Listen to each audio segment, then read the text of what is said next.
Hi guys, welcome to Twin Perspective. I'm Joe. I'm James. Who dat? And tonight we are responding to a tag from the wonderful Grumpy Andrew's Horror House. Grumpy! Who was tagged in a video. Andy. Who was tagged in a video by the Geek Legion of Doom. They hit 10,000 subscribers. And they're doing a giveaway.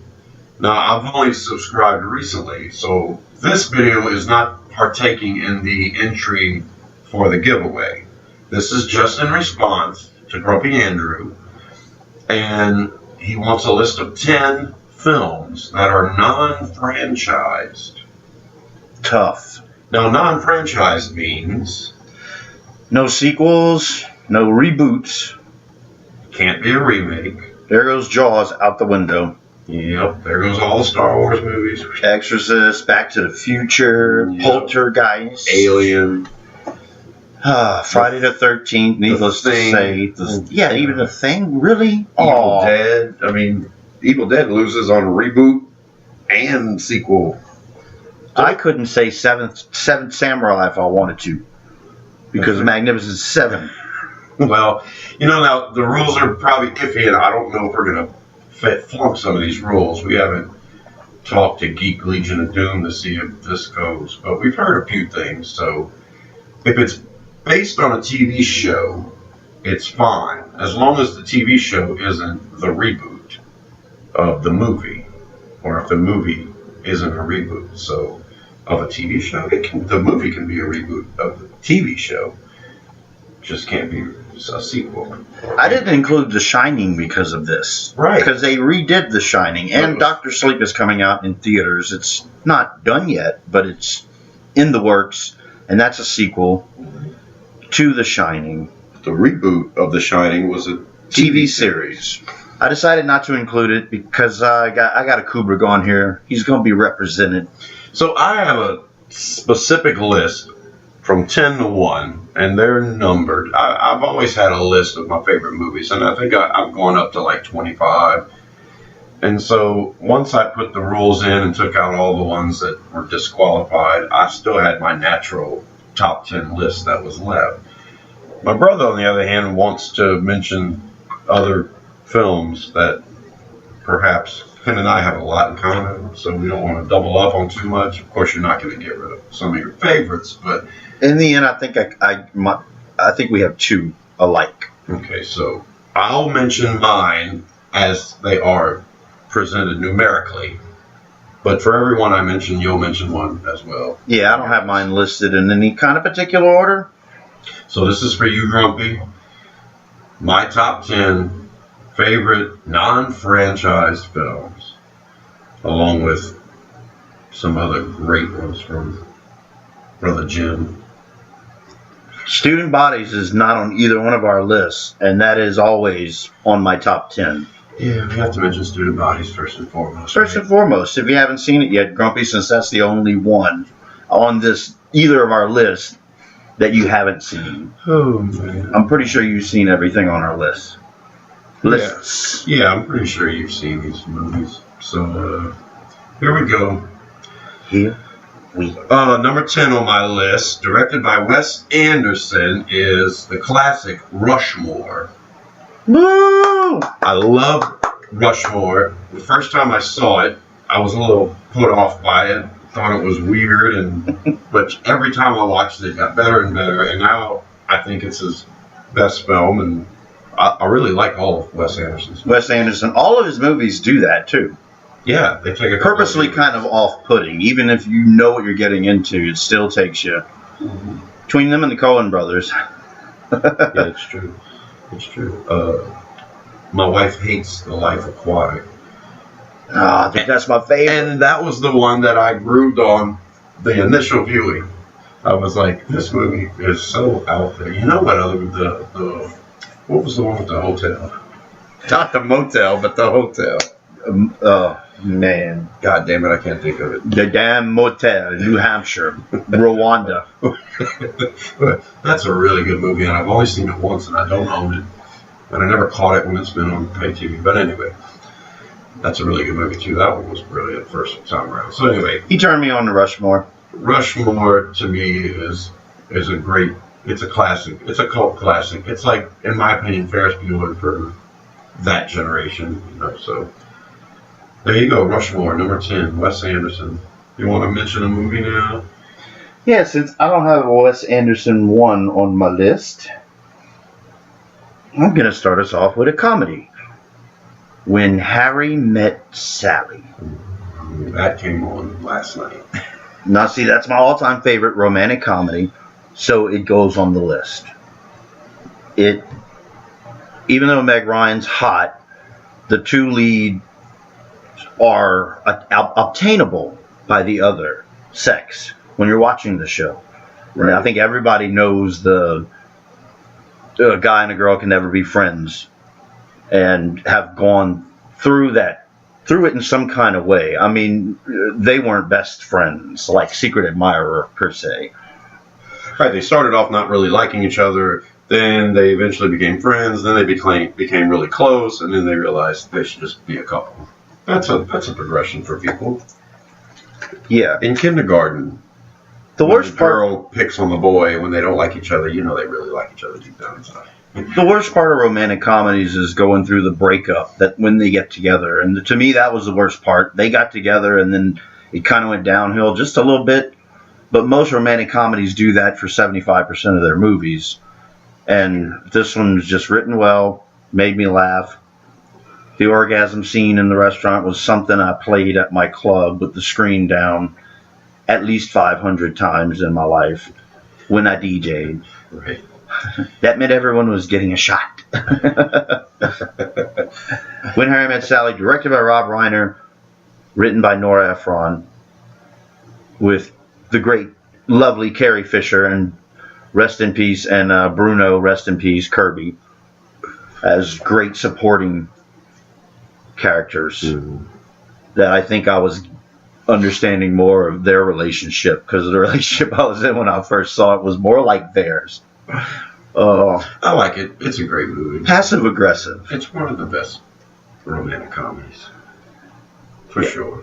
It's on everybody's short list, I'm pretty sure. Gives an ugly guy like me hope to get together with a girl like Meg that looks like Meg.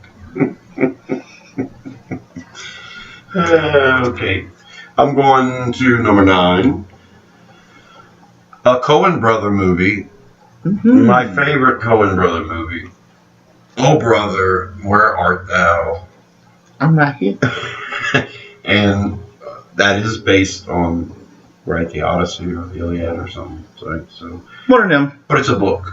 It's the Odyssey. So I'm keeping this as a choice. There have probably been movies based on the Odyssey besides this, but this is a singular thing. I am going to put my foot down and state. So it's on my list. I love the Coen brothers. I could have picked a lot of their films. This one's great, though. The screenplay is one of the best ever. All of their screenplays are great. George Clooney, comedic timing is just great. The whole trio, John Turturro, and what's the other one? The newest Tim Blake Nelson. The newest Kentucky Fried Chicken sponsor, Tim Blake Nelson, right. Buster Scruggs, and yeah, that's a classic. And Holly Hunter. Everybody I know, from young people to really old people that have seen the movie, love it. I remember my baby's mama told me it was her grandma's favorite movie. I thought that was so hip. It's a really good soundtrack to listen to. Amazing. I am amazing. Had fun with that one. And I worked with the actor that kicks them out of the Woolsworth. I worked with him at the Halloween thing this last month, October. John Spud McConnell. John Spud McConnell. And stay out of Woolsworth. He's a buddy. Yeah, he's a great guy. Got him on the face place. Probably conservative, probably Republican, but he's still a great guy. Okay, that's Oh Brother, Yes. There you go. Oh. Now you mentioned a movie. I'm going to mention a movie, and I'm seeing if I got a Coen represent on how.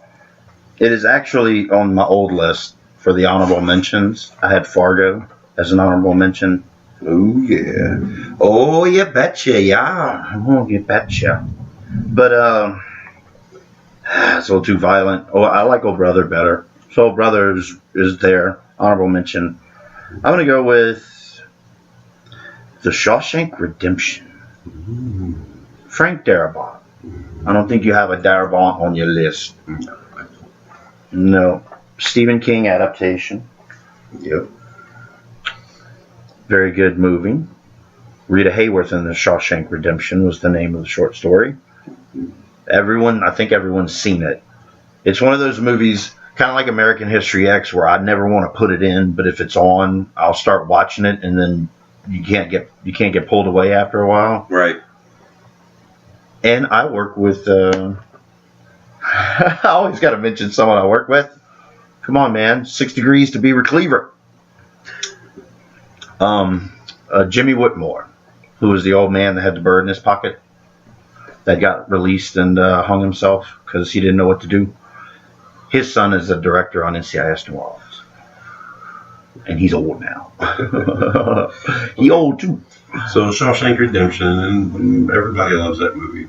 Yep. I met somebody that had never seen it and understood everyone loved it, and he figured it would really be a good movie, and he just never was in the mood to do it, to put it on and to watch it. And that's exactly what I told him. All you have to do is start watching it, you'll get hooked, and then you'll be fine watching the rest of it. It's hard to do. It's hard to pass up too when you click on it and it's on. You kind of think it's going to be background noise for the next 2 hours, and you end up glued to the TV. A lot of those movies are on your list of top 10 favorites. I think we're going to have a similarity here coming up with director, because the next two movies of mine are directed by the same director. There was really a log jam here on my list. Airplane was the highest rated of the three, but we can't include that because it has a sequel. So the two that were right neck and neck with Airplane are the next two of mine. At number 8 is Mel Brooks's History of the World Part 1. Hey! Which, that movie is funnier and funnier every time I watch it. And of course, I watched it when it came out, so we were like way too young. We're talking like 8, 9, 10 years old. I don't know what year it came out. History of the World, I think it was 78. So the poop and fart jokes are extremely funny, and we didn't quite get the sex jokes at the time. Right, or the political implications of the Inquisition and all that other stuff. You know, it's good to be the king. You know, it's good to get them young with the movie. We got it young, so we were able to watch it. It played on HBO all the time. And it got better and better because as we got older, we understood more. And but of course, everyone remembers the Roman Empire. Yes. No, yes. Gregory Hines and doing the show at the Caesars. I just came in from Venice and boy, my arm's tired. Fluid. Just call me fat. I believe you did, Squire. Wait a minute. Sire. Yes. It's good to be the king. Madeline Kahn's introduction in that movie's classic. Would you please step with the same foot at the same time? My tits are falling off. And that's one our mom used to say all the time too. Oh, Lord. She loved Blazing Saddles too, but she loved that movie too. History of the World Part 1. You look like the piss boy. And you look like a bucket of shit. It's really, really hard to call someone the piss boy if they hadn't seen that movie. It's a miracle. That movie's so stupid and so funny. It's so good. Jesus Christ. Yes. What? Jesus, yes. Not to be mistaken with Holy Moses starring Dudley Moore. Yeah. So History of the World Part 1 is my second favorite Mel Brooks movie. So you got a Mel Brooks movie? No, I don't. But I do have your other one, so I'm not going to mention it now. Oh, my number 7? No. The other one from Mel that you didn't mention. Yeah, that's. I'm going to wait till you mention that. That's my one. number 7. So you want to mention something else, or you want to go? Oh yeah, we're going to mention something else. Okay. Now let's go to the next one. Corby ain't gonna watch this long ass video. My number 7 and my favorite Mel Brooks movie of all time, of course, is Young Frankenstein. That's on my list too, so we're doing a twofer. Done the same year as Blazing Saddles, and there you go for a director doing 2 brilliant films in 1 year. And of course, Blazing Saddles politically incorrect for these times, but fucking funny as shit. I don't care what anybody says. With a white women at. But Young Frankenstein is probably on your list. It's on it should be on everyone's list. Yeah, Young Frankenstein is put the candle back. How you got? There, Wolf. Werewolf. I thought you wanted to talk like that. There's no need to go over this movie. He knows it. He knows it. Abby normal something.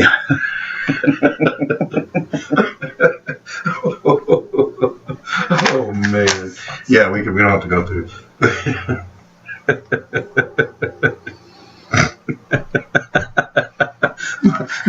Mom used to laugh at that part so much, and that was the only part that I wasn't laughing at the whole movie. But then it got better as I got older. Yeah. So go ahead. Let's mention something else. You're all familiar with Young Frankenstein. Well, this movie is the funniest comedy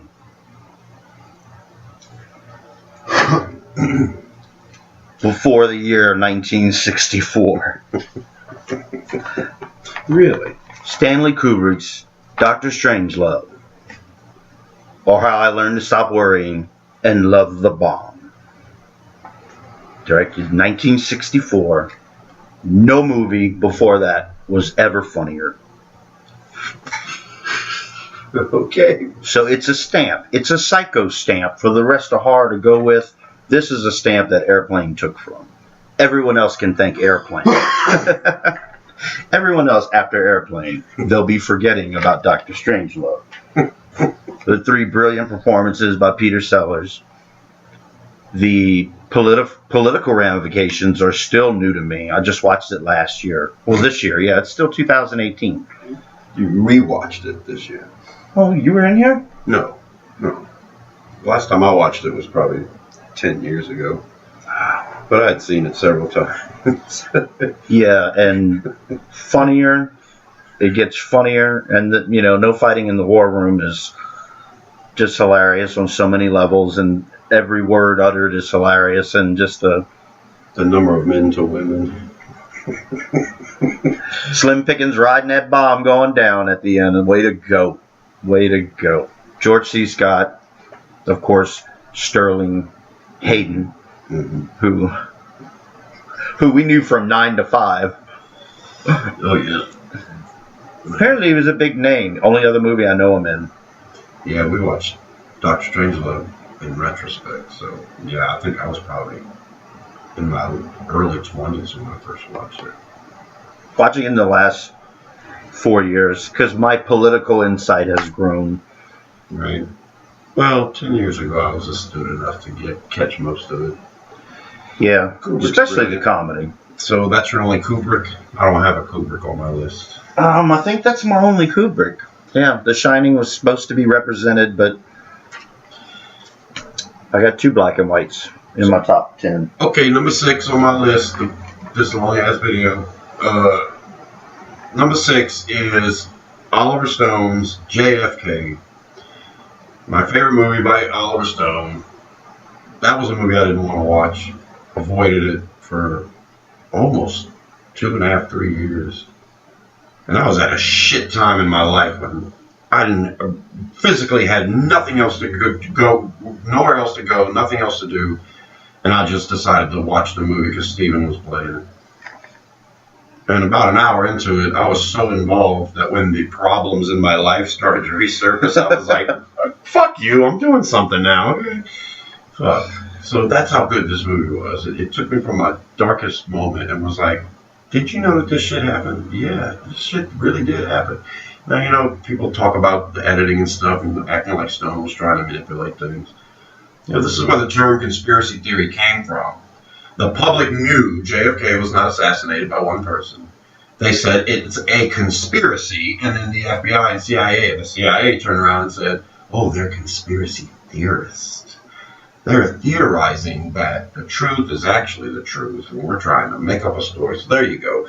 I love JFK. 3.5 hours, 4 hours, whatever. Watch it. It's beautiful.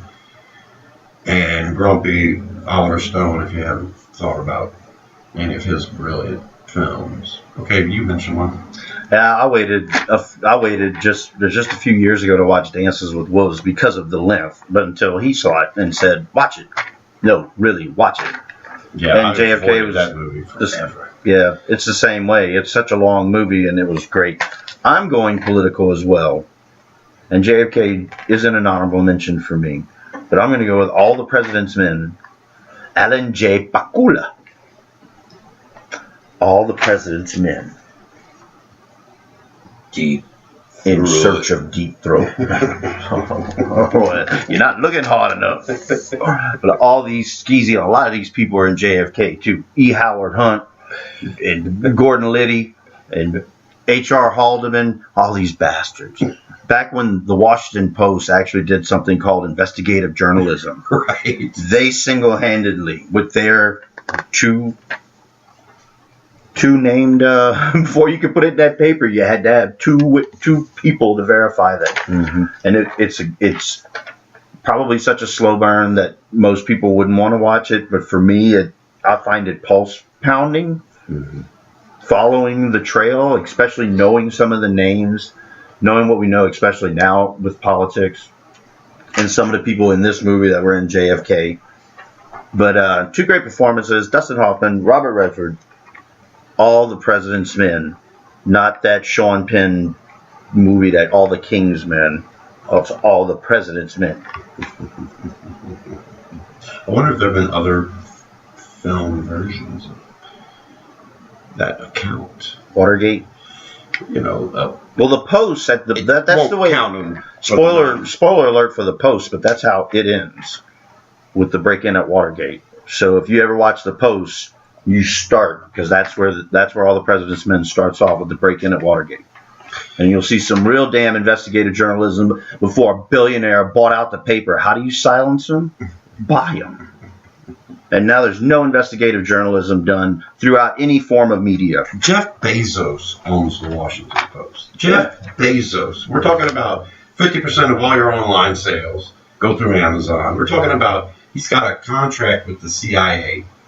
And he's selling listening devices called Alexa, and you motherfuckers are putting them in your house. The most powerful man, he sits on the board of the Pentagon, so he's got connections with the CIA, the Pentagon, he owns the paper of note. He's monopolizing health food now, taking over damn, the next thing you know, we're going to need water, we're going to have to buy it from Jeff Bezos through Amazon, because the post office won't exist anymore. So. We can't put a bucket outside and catch the rain right now because that's illegal. But we can buy it from Bezos. Because if you catch the rain and you send it and it gets analyzed by a lab that doesn't know what your intention is, then they'll tell you what that shit is that they're spraying in the sky. Geoengineering people. So it's illegal. We had 2 cisterns growing up that caught water. That's all we drank from. They're nuts. Okay, so anyway. All the President's Men, JFK. Average Joe Political Show. Check it out. Yeah. Number 5 on my list, my favorite comedy of all time, Monty Python and the Holy Grail. And of course, there's Monty Python and the whatever, but I'm assuming this one counts, so I'm going with it. It counts, based on TV show. That's it. Monty Python and the Holy Grail, the funniest fucking thing ever. It's so stupid. It's right up my alley. It's not on my list. The Black Knight always triumphs. I'm invincible. You're a loony. 1, 2, 4. That is verse. Bring out the holy hand grenade. What else floats in water? A duck. The wood. She's made wood, therefore she's a witch. I'm a newt. I love that movie. Okay, so, well, we know a little of the nicest they meet. We are nominated to say.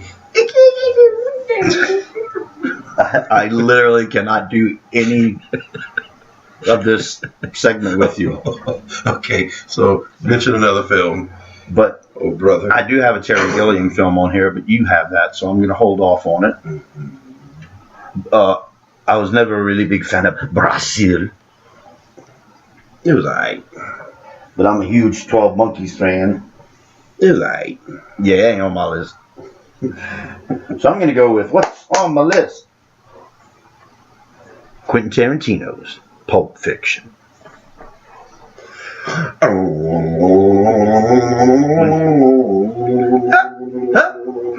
When we're talking about non-sequels, non-franchises, but something that's right for a sequel. Mm-hmm. And like this movie should be done all the time. But there is a character that appears in another movie, but that don't count. No, it doesn't. That's right. That doesn't count. This is a singular story. Right. We're talking about, when we're talking about sequels, we're talking about films that are actual sequels. Dracula Dead and Loving It is a perfect companion to Young Frankenstein. Ain't no goddamn sequel. Okay. That's true. But Pulp Fiction is quite possibly the greatest movie on this list as far as technical achievement, acting, all the above. It compares. And we can't forget about it because everyone knows it and loves it, and we're over it now. The shock of it. It's one of the top 10 best movies. Favorite. It's my favorite Quentin Tarantino movie for sure. I mean, it's less violent than Fargo. But I put him in the same boat. It's just when shit gets heavy, we need levity, and Pulp Fiction had just the right enough of levity. Bruce Willis wouldn't have had a girlfriend, and we wouldn't have had their whole conversation. Then the movie would have been flawless. But that's when I go to the bathroom when she starts talking. Anyway, Pulp Fiction. Pulp Fiction. And speaking of Quentin Tarantino, who won't admit it, but emulates David Lynch all the damn time, I'm going to mention, because we're at number 4, 3 of my last 4 movies are David Lynch. So, Grumpy, you don't have David Lynch on your list. We got you covered. Grumpy. Yeah. At number 4, Wild at Heart and Weird on Top, greatest screenplay of all time, based on the book by Barry Gifford. Sailor and Lula, Wild at Heart, and Weird on Top. Nicolas Cage in his greatest role. Even though Sailor and Lula reprised their roles for the beginning of Julie Cruz's Symphony. Yeah, the Industrial Symphony. Which was released as a DVD. It was a concert. Yeah. So, anyway, Wild at Heart, amazing movie. Of course, Quentin ripped it off and wrote True Romance right around that time. Yeah. See, I look at my list, and I know Wild at Heart should be on the list. So mention one you have on your list. One Flew Over the Cuckoo's Nest. Directed by Milos Forman, starring Jack Nicholson, and quite possibly his best performance. I got 2 of them ahead of that. Shining and As Good as It Gets. No, The Shining and The Witches of Eastwick. I love that movie. There's a reason why Jack's on my list of all-time greatest actors, best actors, and favorite actors. He's on all 3 of those lists. Yes. And Cuckoo's Nest with Milos Forman. Well, it won all 5 of the top Academy Awards. Best Director, Best Screenplay, Best Movie, Best Actor, Best Actress. She was a supporting actress. I thought. Mm-hmm. Louise Fletcher was a supporting actress. Nurse Ratched is one of the greatest villains ever. Mm-hmm. Randall McMurphy. He had Christopher Lloyd and Danny DeVito before they were in Taxi. That's probably how they met, I would say. He had the great Will Sampson. Brad Dourif. And he had Brad Dourif in a role he was nominated for but didn't win. And just a hard movie to want to put on. Unless you're just you have to be a rebel like him, and then you're in it to win it. Right when you meet him, it's like, holy shit, you're in for the ride with him.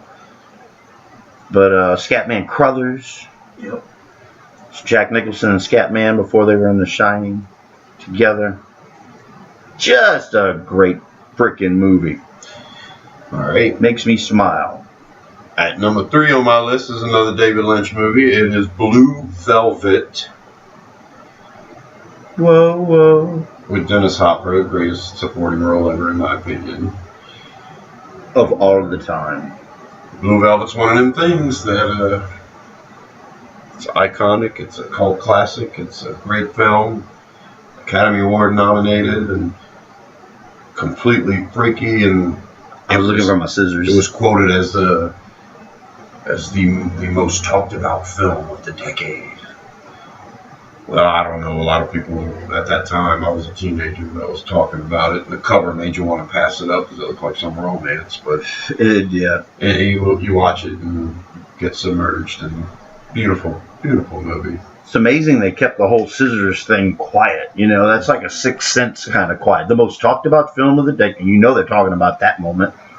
But I didn't know it going in, and I'd seen it years after. Can you imagine Blue Velvet released now? This climate of the Me Too movement. Seamstresses all over would pick it.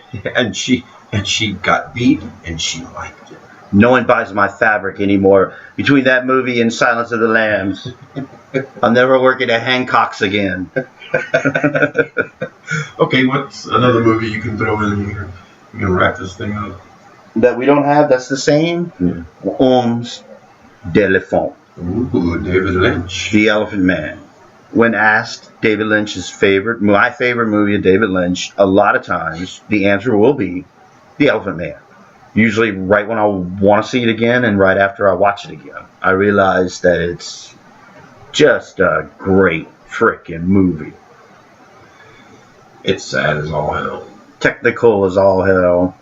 I've cried from beginning to end watching that movie. Like the 20th, 30th time I've watched it. It's just that good. It's that good. Frederick Elms did the cinematography, right? For Elephant? Yeah. Or Freddie Francis?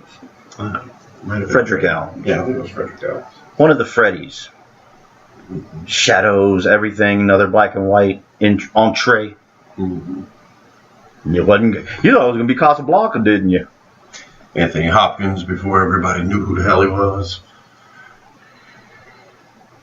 Just, Everyone thought it was an English movie, too.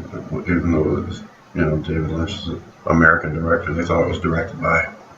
that's true. It could have been a little hard for us Americans to stomach. Mm-hmm. I don't want to go watch all that The British. Queen said you could stay, and what the hell are you talking about? But whatever, But Right. I think that's how good a job he did. Mel Brooks' wife. And Right. Yeah. Anne Margaret.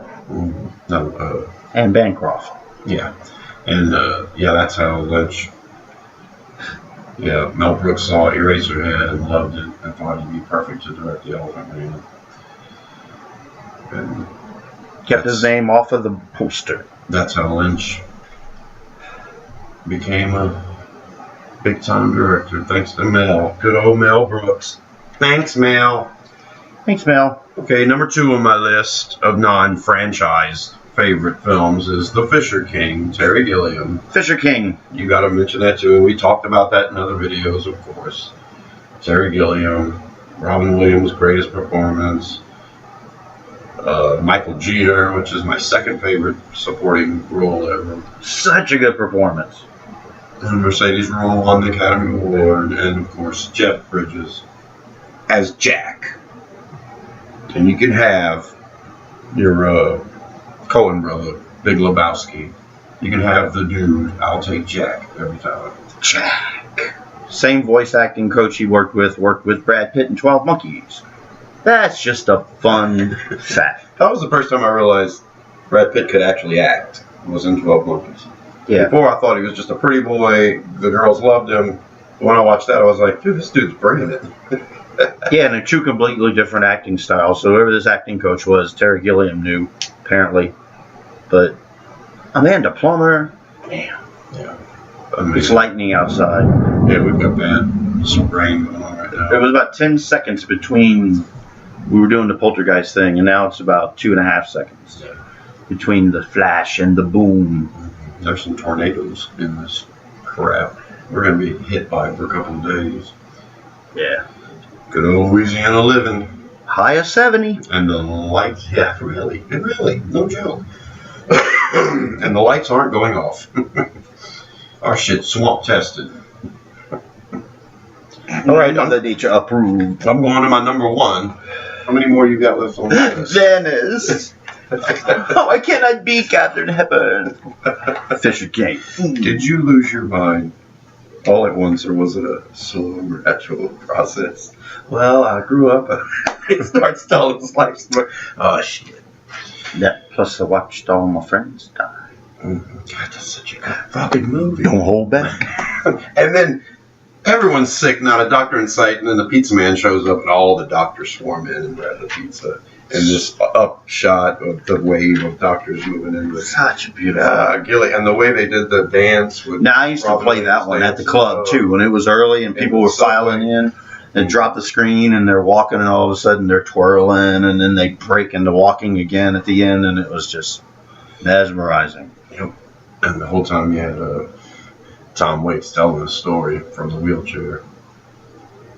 When you seriously look at my top 3 all times, is Jaws, it's Fisher King, and I love Frickin' Wild at Heart, which ain't even on this list. My number one is a David Lynch film, Twin Peaks, Fire Walk with Me. It's on my list. And it's not a reboot. There was no reboot. It's a standalone film based on a TV show. It's the greatest film of all time. I believe I feel that way about it because of the way I watched the damn series. I didn't catch it when it was on TV, so I saw the first season, the pilot, and the first season, and I didn't see the second season for at least 4 years. But I was able to watch, after the first season, was able to watch Fire Walk with Me. So I watched Fire Walk with Me, not having seen the second season. And I think because of it, I've enjoyed the second season more than most people. And having just Fire Walk with Me to try to figure out the rest of the series after the first season made me watch it over and over and over again until I just fell in love with all the aspects of it. Actually, halfway through season 2, I'm like, damn, they never mentioned Philip Jeffries. They haven't talked about the corn. They haven't talked about the ring. But no, it wasn't pressing. Anyway, I think it's a brilliant film. I think it's a classic. Twin Peaks, Fire Walk with Me. And there you go, grumpy David Lynch all up in your shit. You didn't have a David Lynch movie on your list, but I utter your sentiments.